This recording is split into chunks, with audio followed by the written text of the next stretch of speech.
네, 정치권 이슈와 정책 분석을 통해 여론의 심장을 저격하고 민심의 흐름을 날카롭게 꿰뚫어봅니다. 여심 저격, 장윤미 민주당 법률위 부위원장, 강전의 국민의힘 노동위 부위원장 두 분 모셨습니다. 반갑습니다. 안녕하세요. 네, 신정지 여대생이 응급실 앞에서 돌아서고 또 공사장에서 추락한 70대는 수술을 받지 못해서 숨졌습니다. 응급실 축소 운영으로 의료 대란 위기가 현실화가 되고 있는 가운데 여야 의정 협의체 구성을 통해서 의정 갈등 해소의 물꼬가 트일 수 있을지 지금 가장 시급한 문제인 응급실 의료 대란부터 오늘 이 시간 살펴보도록 하겠습니다. 자, 먼저 이번 주 상황을 되짚어 보겠습니다. 4일에 박찬대 원내대표가 여야 의정 협의체를 제안했고요. 그날 밤에 윤 대통령이 응급실을 방문했습니다.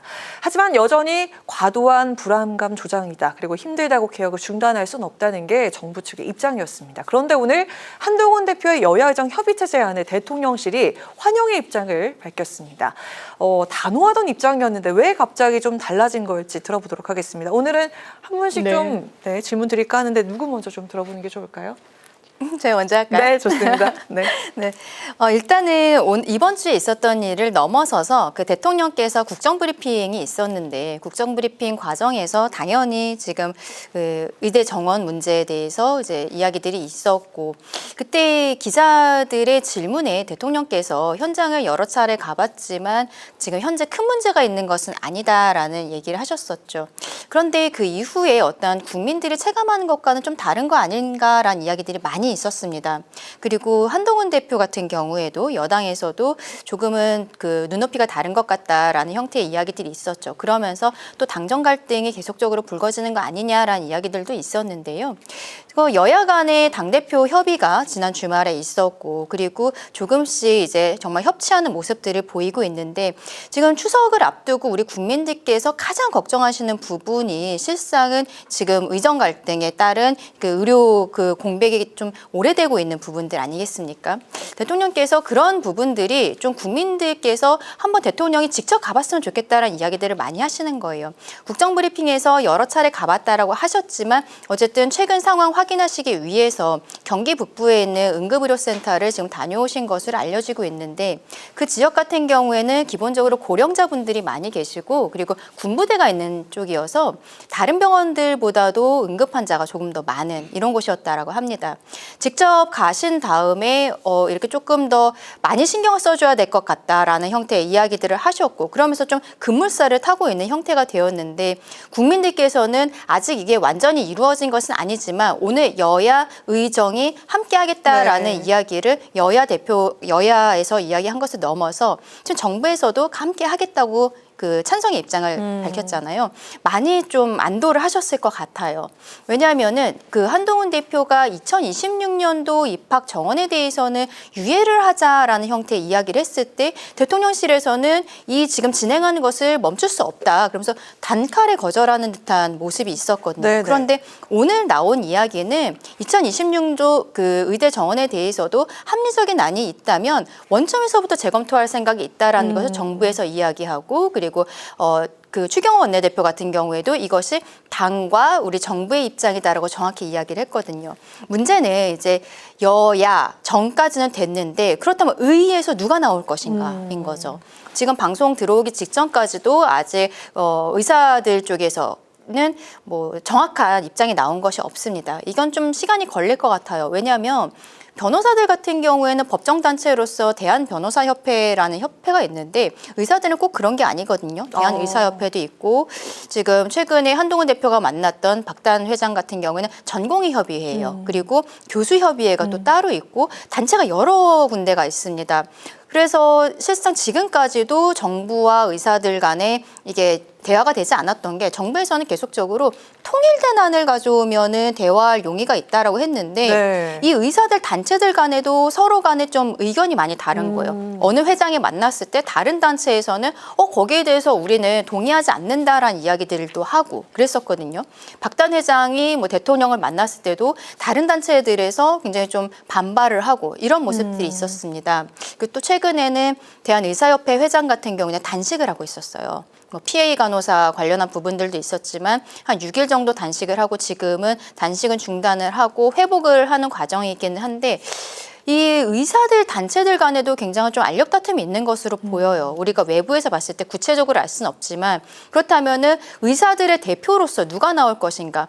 어떻게 보면 의대 정원을 늘리는 것에 있어서는 전공의들 그리고 의대생들이 가장 당사자라고 볼 수가 있는 것이거든요. 교수나 이미 의사가 돼서 뭐 개업을 해 있는 의사들보다는 네. 아무래도 지금 당장 젊은 의사들이 더 당사자가 돼서 우리 정부 쪽에서는 전공의 협의회 그리고 의대생들이 조금 더 테이블에 나와주기를 바라는 것으로 보이는 눈치인데 지금으로서는 조금 더 지켜봐야 될 것 같습니다. 어쨌든 오늘 여야의정 협의체를 만들겠다라고 이야기한 거 그리고 정부가 힘을 실어준 거에 대해서는 굉장히 진일보하다라고 네. 말씀드리고 싶습니다.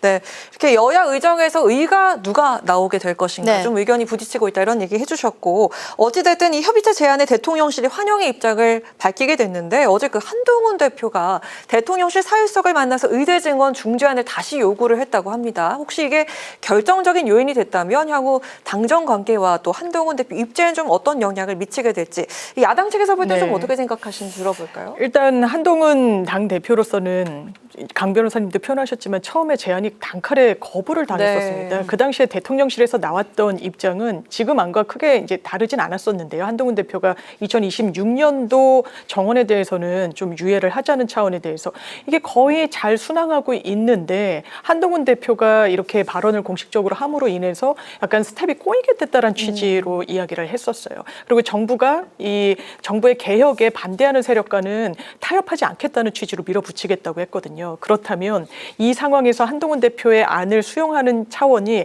한동훈 대표에 대한 신뢰를 그 단시간에 회복해서라고 보여지지는 않는 것 같습니다. 그만큼 너무나 엄중한 상황이라는 걸 정부가 인식하고 있기 때문인 것 같습니다.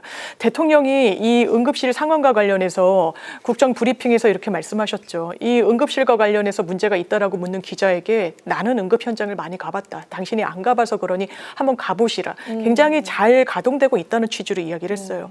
이거는 현실을 잘 반영한 게 아니라고 생각합니다. 대통령이 그렇게 사실을 잘 반영하지 않은 현실인식을 갖게 되면 대안이 정확하게 나올 수 없다는 점에서 상당히 문제입니다.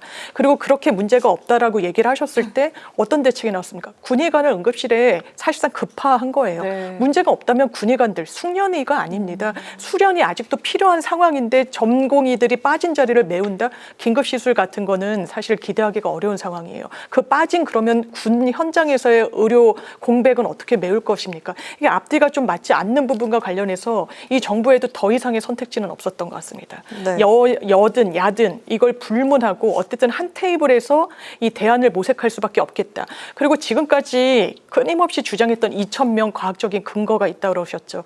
박민수 차관은 실제로 문재인 정부에서 10년 동안 400명씩 증원하자는 거는 본인은 그건 비과학적이라는 취지로 이야기를 합니다. 당연히 야당에서 물었죠. 그 당시에 당신은 보건복지부에서 무슨 일을 담당하고 있었냐. 본인이 보건복지의 기조실장이었어요. 중책을 맡고 있었습니다. 정책과 관련해서 무관하지 않았어요. 그때는 맞고 지금은 틀리다 그때는 틀리고 지금은 맞다라는 이런 이분적인 태도를 공무원이 견지하면 안 되는 것 같고요. 그러니까 여당에서조차도 심지어 어떤 인사적인 조치가 필요한 거 아니냐라고 이야기를 나오는데 이제 의대 정원과 관련한 갈등은 첫 발을 뗀 것 같습니다. 네. 이제 추석이 가장 분기점이 될 텐데 걱정이 앞으로도 많이 남은 건 현실인 것 같습니다. 네, 우리 강 변호사님께도 하나 여쭙도록 하겠습니다.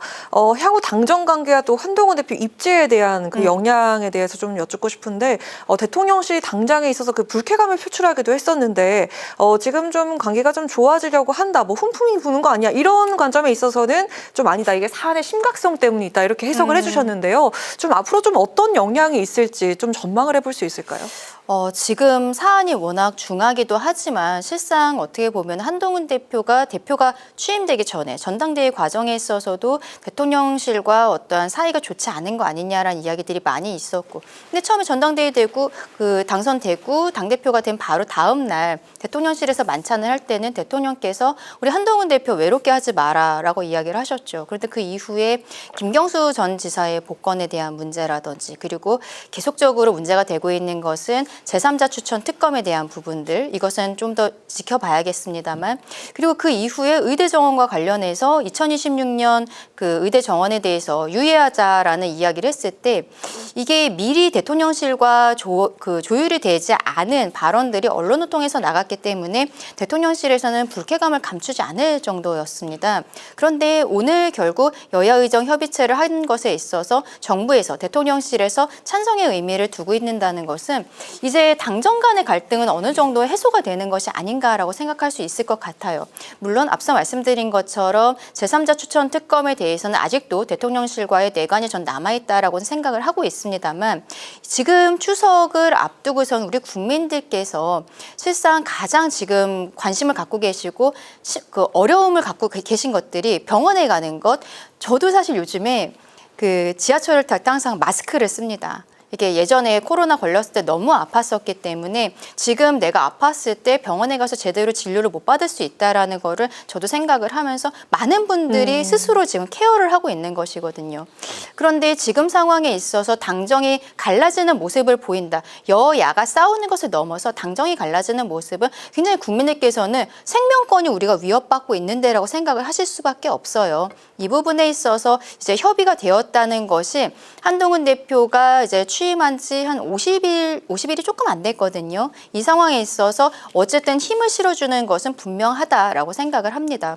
근데 좀 더 지켜봐야 될 것이 이제 추석이 아직 한 열흘 정도가 남아 있는데 연휴까지 그 전에 조금 더 진일보가 돼야 될 것 같아요. 왜냐하면 이 상황에서 여야 의정 협의체를 만들겠다고 했지만 만약에 의사들 측에서 끝까지 이 협의체에 들어오지 않겠다라고 했을 때 테이블로 올릴 수 있는 어떤 강압적인 방법이 있는 것은 아니거든요. 그래서 여기에 대해서 얼마나 한동훈 대표가 대화 채널로서 활동을 할 수 있는지 그것도 좀 지켜봐야 되지 않을까라고 생각합니다. 네, 아까 앞서서 뭐 군의관 파견 같은 것도 우리 장 변호사님께서 말씀해 주셨는데 지금 추석이 다가오고 있는 상황에 이 좀 대책에 대해서 짚어볼까 합니다. 지금 정부는 409개 응급실을 1대1로 관리를 한다. 그리고 응급실 의사 인건비도 지원을 하겠다. 이렇게 얘기를 했습니다. 하지만 그 추석에 경증으로 응급실에 가면 본인 부담이 90%인데 그 박민수 차관이 뭐 전화를 할 수 있으면 이거는 경증이다. 이렇게 얘기를 해서 또 논란이고요. 그리고 그 아까 말씀하셨던 군의관 파견에 있어서도 혼선을 빚고 있는 그런 상황입니다. 지금 정부가 내놓은 추석 의료 대란 대응책에 대해서 좀 어떻게 보시는지 좀 덧붙여서 좀 설명을 더 들어볼 수 있을까요? 대단히 부족하다는 생각이 들죠. 왜냐하면 현실인식을 기본적으로 안이하게 갖고 있고 과도한 낙관주의로 접근을 했기 때문에 저는 대안이 제대로 못 나왔다고 생각합니다. 아까 지하철에서 마스크 쓰신다고 했는데 지금 맘카페 등에서는요. 네. 아이가 아프면 병원을 못 갈 수 있는데 어떻게 해야 되냐고 노하우를 공유하고 있다라고 합니다. 그런 글이 인기 글이고 막 그렇다고 그렇습니다. 하더라고요. 왜냐하면 현실적으로 와닿는 걱정이거든요. 불안이거든요. 주변에서도 진보 보수 뭐 이런 걸 다 떠나서 병원 가지 않도록 병원 갈 일 생기지 않도록 하라는 겁니다. 저만 해도 집에서 아이가 공을 갖고 이렇게 좀 놀길래 머리 이렇게 넘어질까 봐 절대로 하지 말라 그랬습니다. 병원을 못 갈 수도 있으니까요. 네. 이게 과도한 우려일까요? 그렇다면 대통령께서 말씀하셨다시피 현실을 시민들이 잘 몰라서 그러실까요? 그렇지 않습니다. 한 여아는 고열 때문에 병원을 가야 되고 응급진료를 받아야 되는데 못했어요. 지금까지 한 달 동안 지금 사경을 헤매고 있습니다. 온열 환자분이 병원을 잡지 못해서 사망하셨어요. 이게 지금 우리의 현실입니다. 이런 현실 속에서 추석 같은 경우에는 일단 이동량이 많습니다. 그리고 사건 사고 같은 것이 평시보다 더 많기 네, 때문에 응급실 수요가 많은데 지금 응급실 수요에 1대1 전담을 한다고 이 문제가 생깁니까? 그러면서 시민들에게 가지 말라고 합니다. 응급실이 있냐고 전화할 정도면 응급실 갈 정도 아니라는 거예요. 우린 전문가가 아닙니다. 내가 지금 어떤 상황인지 알 수 없기 때문에 응급실로 갈 수밖에 없는 거예요. 문 연 곳이 없으니까요. 밤에는. 그런데 어떻게 주무부처의 차관이란 사람이 심정지 정도가 아니면은 이거 중증이 아니라고 이렇게 이야기를 하면서 전화 걸 정도면 경증이란 아니란 인식을 보여줍니까? 시민들의 불안은 현실입니다. 그리고 현장에 비서관을 보낸다? 아니라죠. 왜냐하면 현장에 필요한 건 비서관들이 아닙니다. 의사예요. 의료진입니다. 거기에 대한 대안이 뭡니까? 시민들에게 금액을 높이 받고 그 의료 현장에 이탈한 전문의들을 다시 돌아오게 한 방안이 없는 한은 이건 그냥 허공 속의 메아리에 불과하다. 이 실질적인 대책을 지금이라도 빨리 내놔야 되지 않을까 싶습니다. 네, 이제 마무리로 들어볼 내용은 좀 짧게 들어보도록 하겠습니다. 근본적인 대안은 결국 그 의정 갈등의 해소가 되면 좋겠다라는 그런 생각이 드는데 대통령실은 2026년 의대 증원 조정을 포함해서 합리적 안을 제시하면 원점에서 논의하겠다 이런 방침인데요. 민주당 역시 바로 하자 이렇게 나섰습니다. 아까 말씀하신 것처럼 여야정은 됐고 남은 건 의료계가 됐습니다. 의료계가 과연 대화에 나설 수 있을지 협의체 구성부터 결실까지 좀 기대를 해볼 수 있을지 우리 장 변호사님께 들어보도록 하겠습니다. 일단 의사분들도 이 직역의 이익 그리고 맞물려 있는 걸 정확히 알고 있습니다. 그렇다면 이 국민 건강권과 관련한 어쨌든 일반 직업과는 또 다른 차별점이 있는 거 아니겠습니까? 네. 국민들이 처음에 윤석열 대통령이 2,000명 의대 정원 하겠다고 했을 때 응원했습니다. 왜냐하면 응급실 뺑뺑이는 대통령도 이야기하셨지만 지금 들어서 더 심화되긴 했지만 과거에도 없었던 건 아닙니다. 의사 정원이 부족했기 때문이라는 문제의식이 국민들에게 있는 겁니다. 2,000명이라는 숫자, 이게 과연 과학적인지 아닌지 논란의 여지가 있지만 일단 지금 9월 달이면 이미 수시 전형이 시작이 됩니다. 이걸 원점으로 돌려달라는 그 요구는 아마 관철되기 어렵다는 걸 저는 의사분들 스스로도 아실 거라고 생각합니다. 네. 그렇다면 그것을 전제로 일단은 야당과도 그리고 여당과도 협의를 하셔야 됩니다. 2,000명 이후에 어떤 시설 설비나 의료 현장이나 아니면 학교에서 교육을 하는데 많이 부족함이 있다면 그 수급과 관련해서 정확한 데이터도 본인들이 대안으로서 낼 의무가 있다라는 거 국민들이 요구하고 있습니다. 네, 여야의정 협의체 앞으로 전망 좀 해보도록 하겠습니다. 일단은 계속 의사들이 나올 수 있을 것인가의 문제인데요. 그렇다면은 정부 측에서 의사들을 어떻게 테이블로 끌어낼 것인가. 저는 이 부분에 있어서 결과적으로는 인사가 좀 있어야 될 것 같다라고 생각을 합니다. 보건복지부 장관과 차관에 대해서 이분들이 뭐 잘잘못을 떠나서 저는 이제는 어떤 대화 채널로서의 역할을 제대로 하지 못한다는 것은 이거는 좀 사실이라고 봐야 될 것 같아요. 뭐 박민수 차관 같은 경우에는 부적절한 발언들 이런 것들도 있긴 했습니다만 그동안에 이 의정 갈등을 해소하는 과정에 있어서 장관과 차관들이 역할을 제대로 못했다는 것을 인정을 하고 저는 이분들이 잦은 사퇴를 하는 형태로 나가야 하지 않나라고 생각을 합니다. 왜냐하면 그렇게 해야 의료계에서는 실상 장관과 차관에 대해서 계속적으로 문제 제기를 했었고 특히 박민수 차관에 대해서는 이 사람을 경질하지 않는 이상 대화 채널로 나가지 않겠다라고까지 얘기를 했었거든요. 근데 당시에는 대통령실과 이제 정부에서 정책을 추진하는 것에 그 드라이브를 거는 것에 좀 강조를 하고 있었기 때문에 인사에 대해서는 그렇게 검토를 하지 않았던 것으로 보이는데 그 이후에도 실언들이 여러 차례 계속되는 부분들이 있고 대화 채널로서 기능하지 못하는 부분들은 이제 전 국민이 알게 되었다라고 생각합니다. 이거는 의료계에 뭐 굴복을 한다거나 이런 것이 아니라 새로운 대화 채널로서 이야기를 하기 위해서 대통령실에서 이쪽에 대해서 먼저 한번 신경을 써주셔야 되지 않을까. 그래야 의사들도 나올 수 있는 어떠한 명분이 생기지 않을까라고 생각합니다. 네, 모쪼록 여야 의정 모두 국민들을 최우선으로 생각해서 좋은 결실이 맺어졌으면 하는 그런 바람입니다. 자, 이어서 현안도 살펴보도록 하겠습니다. 정치권에선 계엄령 공방이 계속이 됐는데 계엄령 이 세 글자가 좀 무섭게 다가온다라는 그런 말씀하시는 분들 정말 많은데요. 국정이 장난이냐? 그리고 정말 이건 괴담 정치다. 여당의 공세 야당 내에서도 자성론이 또 나오고 있습니다. 하지만 김민석 의원은 윤 대통령에게 공개 토론까지 제안을 했는데요. 이게 카더라식의 의혹이다 대 정말 그 아니땐 굴뚝의 연기가 나냐 이거 누구 말이 맞는지 좀 들어보도록 하고요. 그리고 만약에 이게 근거가 정말로 없다면 왜 민주당은 계속해서 계엄령 군부를 떼려고 하는 걸지 자 이번에 강 변호사님 먼저 짧게 좀 들어볼까요? 네, 계엄령에 대해서 지금 뭐 제보가 있다, 증거가 있다라고 이야기하지만 지금 하고 있는 이야기는 뭐 충안고 출신들이 군 장성들 400명 중에서 4명이 들어가 있는 거 이게 충안파로서 어떤 계엄을 준비하는 것이 아니냐 이러한 이야기들을 하고 몇몇 그 사령관들이 공간에 모였을 때 뭐 계엄을 논의한 거 아니냐 이러한 이야기들을 하는데 민주당에서 아무런 증거는 제시를 하지 못하고 있어요.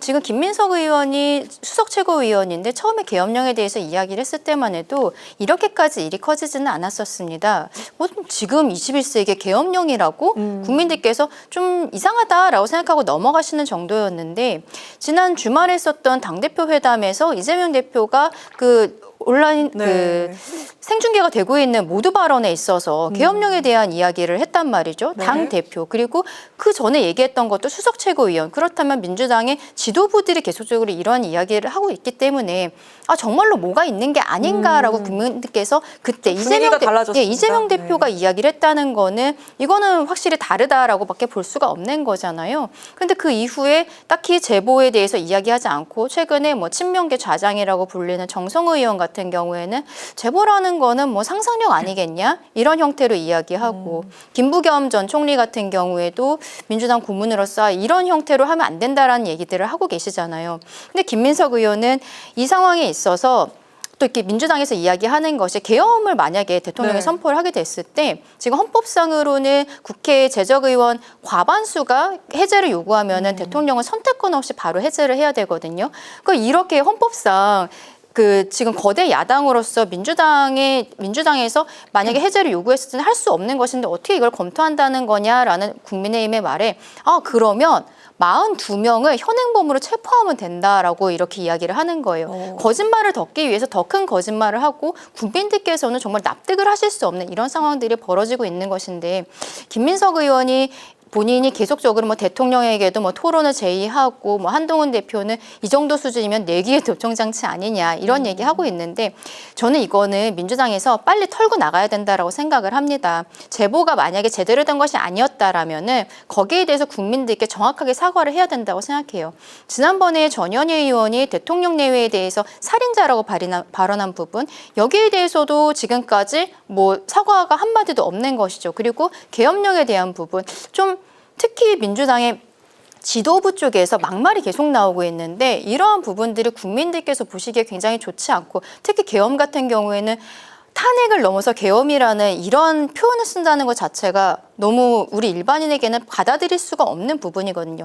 빨리 여기에 대해서 증거가 있다면 제시를 하고 대통령에게 뭐 토론을 제안을 하려면 그것을 먼저 알려야 된다. 우리 국민들 앞에 낱낱이 밝혀야 된다고 생각합니다. 좀 근거가 없어 보인다는 것 때문에 좀 민주당이 오히려 역풍을 막는 거 아닌가 이런 얘기가 나오더라고요. 그런 우려도 있죠. 네. 근데 이게 제보가 아마 일반 시민 제보는 아닐 거고요. 이제 지도부에서 제보가 실제로 있다라고 하니까 그걸 전제로 말씀을 드린다면 아마 군 내부의 제보자고 이 사실관계에 관련해서 알리게 되면 제보자를 보호하지 못하게 되는 문제의식이 좀 있는 것 같고 계엄과 관련해서 실체가 전혀 없는지 왜냐하면 박근혜 전 대통령 때 계엄 문건이 나왔습니다. 네. 그때도 이 제적의원의 그러니까 전체 제적의원의 과반이면 해제할 수 있는 거 맞아요. 네. 계엄을 해제할 수 있는데 그러니까 현행범으로 이 현역 의원들을 체포해야 된다라는 시나리오까지 가동을 했던 게 이 보수 정부였었습니다. 그렇기 때문에 야당으로서는 의혹 제기를 할 수 있고 또 점점을 이어다 보면 일단 대통령께서 현재 상황 인식을 어떻게 하고 계시느냐.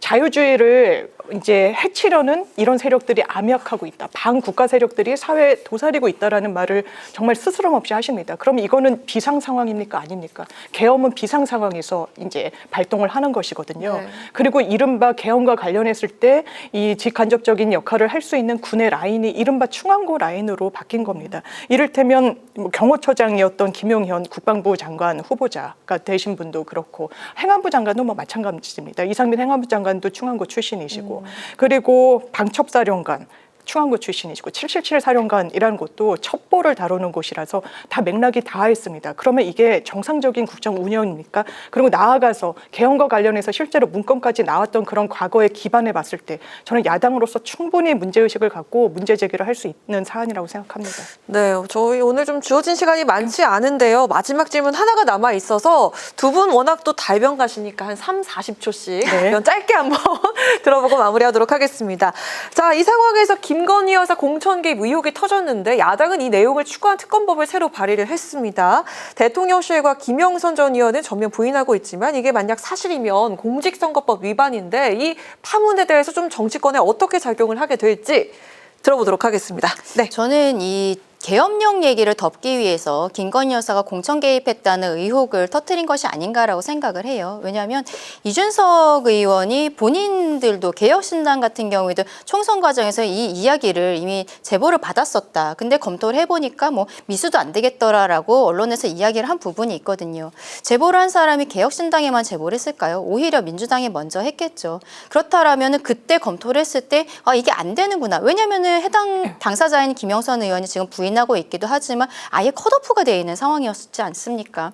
그런데 여기에 대해서 갑작스럽게 이 이야기가 나온다는 것은 저는 오히려 최근에 계엄령으로서 민주당이 역풍을 맞고 있기 때문에 그것을 잠재우기 위해서 무언가가 문제가 있을 때 지금 김건희 여사에 대한 안 좋은 프레임들이 있지 않습니까? 네. 그것을 가지고서는 타개하기 위해 이 이야기가 나온 것이 아닌가라고 생각합니다. 짧게 가능하실까요? 예, 네. 이 사실관계를 그 단독 기사를 보면 상당히 구체적이고요. 실제로 그 당시 공천 때 김영선 의원이 본인의 이 지역구를 버리고 김해 험지로 가겠다고 합니다. 이게 퍼즐이 맞춰지는 점이 있어서 이게 만약 사실이라면 이거야말로 국정농단이자 정말 공천농단이다. 이게 민주당 입장입니다. 네, 오늘도 이렇게 깔끔하게 끝내주셔서 두 분께 감사드리겠습니다.